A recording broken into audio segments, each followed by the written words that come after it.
tarixində yoldaşım Bakıda olmayacağı üçün biz bayramı biraz daha əvvəlki tarixdə keçirməyi planladıq. İstədim sizin üçün də hazırlıq prosesini vloqlayım. Birinci süfrəni yüngülvari düzəltdim, qabları düzdüm, sonra isə siyahı tutub yollandım market alışverişinə. Hava buz kimi idi, qar yağırdı. Alışverişimi etdim. Çox özümü yormamaq üçün tez hazır olan yüngül yeməklər bişirmək istədim. Marketdən qayıdıb aldığım məhsulları yerləşdirib keçdim bişirməyə.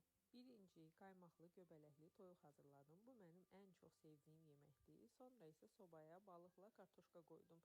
Keçdim qəlyanaltıları hazırlamağa. 2 növ soyuq qəlyanaltı hazırladım. İlki avokadolu brusketta, ikincisi isə pendirli zeytunlu kanapə. Yeməkləri süfrəyə düzəndə yadıma düşdü ki, tort almamışam. Hava çöldə çox soyuq olduğundan, həm də vaxtımın az olduğu üçün sifariş etmək qərarını aldım. Girdim Volt tətbiqinə, Kakraz, orada da 14 fevrala özəl endirimlər mövcud idi. Arzum, Bukiçeriya, Aloe, Santortino'da da xüsusi endirimlər var idi. Mən də Santortino'dan çox dadlı tort sifariş etdim. O qədər tez çatdırdılar ki, süfrəm hazır olanda artıq tortda çatmışdı. Həm vaxtıma qənaət etmiş oldum, həm də puluma.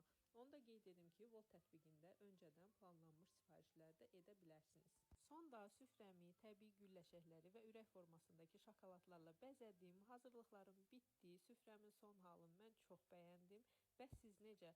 Buradan da bütün sevgililərin bayramını təbrik edirəm. Həmişə sevib seviləsiz.